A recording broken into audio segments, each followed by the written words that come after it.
ساتھیوں، مان لو کہ میں پہ نمازی ہوں، 1 منٹ کے لئے مان لو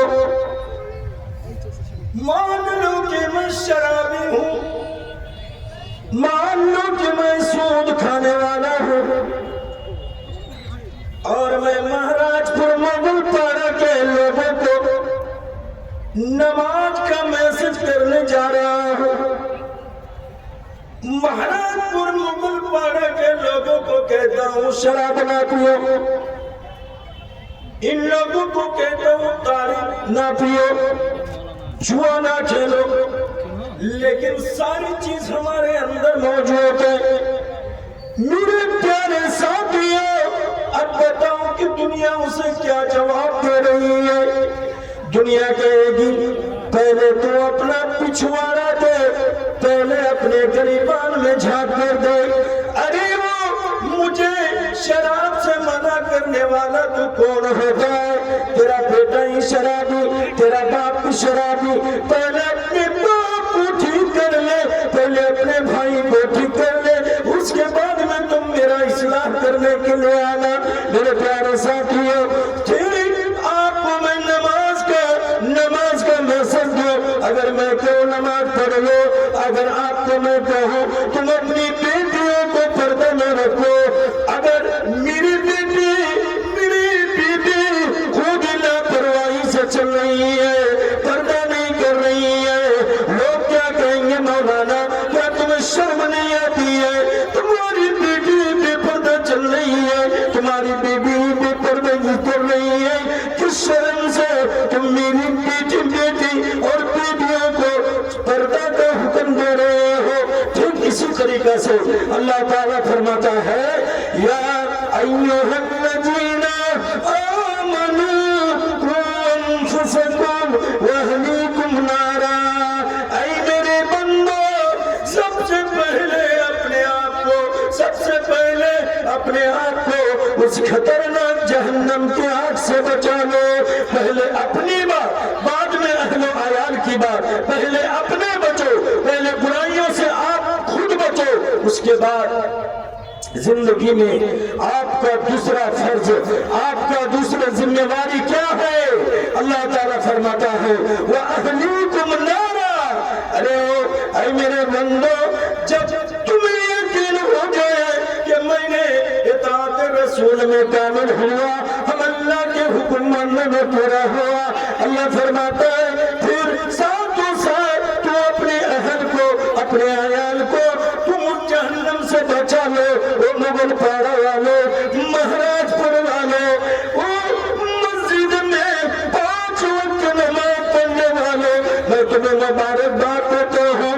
تم نماز پڑھ رہے ہو، فجر میں وہ جن پکارتا ہے الصلاۃ خیر من النوم، اور تم کب کپاتے ہوئے تم مسجد میں آ جاتے ہو۔ وہ نمازیوں، نماز کو تم پڑھ رہے ہو، تم اپنے آپ کو تم جہنم سے اکیلا بچ رہے ہو۔ وہ میرے بھائیوں، تم اکیلا سجدہ کر کے اللہ کی جہنم سے بچ گئے ہو۔ تمہارے گھر میں 18 سال کا بیٹا ابھی تک سو رہا ہے، ابھی تمہاری بیٹی کو نماز کا میسج کیوں نہیں دیا؟ تمہارے بیٹے کو جہنم کی آگ سے کیوں نہیں بچایا؟ جیسے تم نماز کے لیے جا رہے ہو، ایک باپ کے لیے فرض ہے وہ اپنے بیٹا کو کہے گا اے میرے لگتے جگر، اے میرے ہونہار، چل اٹھ، ہم اکیلا وضو بنا کر ہم رب کونین کے سامنے ہم سجدہ ریز ہو کر اکیلا کیوں جہنم سے بچو؟ بیٹا چل میرے ساتھ میں جا کر تو بھی جہنم کی آگ سے اپنے آپ کو بچا لو۔ میری بہنوں، اگر تم پنڈال میں آئی ہو تو سن لو، آج ہماری سماج میں اگر کوئی ماں نماز پڑھ رہی ہے، کوئی بیٹی نماز پڑھ رہی ہے تو سن لو، تم نماز پڑھ رہی ہو، تمہیں بھی میں مبارکباد دیتا ہوں، لیکن ایک ماں کے لیے ذمہ داری عائد ہوتی ہے۔ میری بہن، تم نماز پڑھ رہی ہو، تمہاری 16 سال کی بیٹیاں، 17 سال کی بیٹیاں، 18 18 سال کی بیٹیاں ابھی نماز میں نہیں گئی ہیں، اور اللہ فرماتا ہے وَأَهْلِكُمْ نَارًا، اے میری بندیوں تم اپنے بچانے کے ساتھ تم اپنی بیٹیوں کو بھی بچا لو۔ مرد کے اوپر ذمہ داری ہے، اگر آپ کا ننھا منھا بچہ ہے ابھی 6 سال کا ہے 5 سال کا ہے، ساتھ میں لے جاؤ، مسجد لے جاؤ تاکہ مسجد آنے جانے کی عادت پڑ جائے۔ میری بہنوں تم اپنے مسلح میں لے کر چھوٹی سی منی کو لے کر تم اسے نماز کا طریقہ سکھلاؤ۔ اللہ ایک ماں ایک باپ کے اوپر ذمہ داری عائد ہوتی ہے، لیکن آج ہم لاپرواہ ماں باپ، آج ہمارے اندر کوئی پرواہ نہیں۔ میرے نوجوانوں، اللہ کے رسول صلی اللہ علیہ وسلم جس حدیث کو میں نے پیش کیا صحیح مسلم شریف کی روایت، آپ صرف سمجھتے ہیں کہ دیش کے پردھان منتری ذمہ وار ہے، گاؤں کے ممبر مکھیا ہی ذمہ دار ہے، نہیں۔ اللہ کے رسول صاف لفظوں میں کہا کلکم راعٍ وکلکم مسئول عن رعیتہ، ہر کوئی ذمہ دار ہے اور ہر کسی کو اللہ تعالیٰ قیامت کے دن اس کی ذمہ داری کے بارے میں سوال کرے گا۔ میرے بھائیوں، اگر آج کی دنیا میں 5 بیٹا کا باپ ہو، 5 بیٹیوں کا باپ اللہ تعالیٰ نے بنایا ہے، کل قیامت کے دن سوال کرے گا اے میرے بندہ، دنیا میں تجھے 5 اولاد کا باپ میں نے بنایا تھا، آج میری عدالت میں کھڑے ہو کر جواب دے دے، دنیا میں 5 باپ ہونے کا کتنا ذمہ داری پورا کیا، کتنا تم نے ذمہ داری پورا کیا۔ او میرے نوجوانوں، اے میرے بھائیوں، اس دن کیا جواب دیں گے ہم لوگ جب میں آج اپنے بچوں کو ابھی تک توحید نہیں سکھلا پائے، ابھی تک لا الہ الا اللہ کا ارتھ نہیں سکھلا پائے، ابھی تک میرے بچوں کو آج سورۃ الفاتحہ سکھلا نہیں پائے، ان بچوں کے بارے میں جب اللہ تعالیٰ سوال کرے گا تو بتائیے اس دین کا عالم کیا ہوگا، اس دین کا منظر کیا ہوگا، کیسے جواب دیں گے ہم؟ اللہ اللہ۔ میرے بھائیوں، اس سے صاف پتہ چلا کہ انسان اپنی ذمہ داری کہاں سمجھے گا، کہاں سمجھ پائے گا؟ سمجھنے والی جگہ میں پہنچے گا، تب جا کر کے سمجھا جائے گا، سمجھ پائے گا۔ ایک ماں باپ کی ذمہ داری کوئی اسکول، کوئی یونیورسٹی، کوئی کالج نہیں دے سکتی ہے۔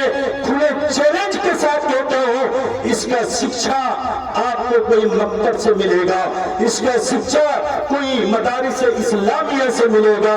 اس لیے اللہ تعالیٰ نے قرآن کریم کے اندر بھی کیا آغاز کیا تو پڑھائی لے کر کیا، اور اللہ تعالیٰ نے فرمایا اقرأ بسم ربک الذی خلق۔ میرے پیارے بھائیوں، اور قرآن پڑھنے کے بارے میں اللہ کے رسول صلی اللہ علیہ وسلم نے ڈگری ہی الگ کر دی۔ یہ ذمہ داری ہے کہ ماں باپ اپنے بچوں کو قرآن کا تعلیم دلائے، اور ساتھ و ساتھ قرآن پڑھانا ایک کمال کی بات نہیں ہے، قرآن کا مفہوم بھی سمجھائے، قرآن کا میننگ بھی سمجھائے۔ آج بہت دیش میں دیکھا جاتا ہے بڑے بڑے قرآن کا حافظ ہے، قرآن کا حفاظ تو ہو چکا ہے، لیکن آیت کا میننگ معلوم نہیں ہے، آیت کا تفسیر معلوم نہیں ہے، اس لیے وہ گناہ پہ گناہ کرتا جا رہا ہے۔ ماں باپ کا درجہ کیا ہے؟ حافظ تو ہو گیا ہے، لیکن ماں باپ کا درجہ اور ماں باپ کے مطلب کہ قدر و قیمت کو نہیں سمجھ پایا ہے۔ اس لیے بہت سارے حافظوں کا ایسی بھی آواز سننے میں آیا کہ ماں باپ کو مارنے کے لیے تیار ہو جاتا ہے۔ اللہ تعالیٰ ایسے حافظوں کی حفاظت فرمائے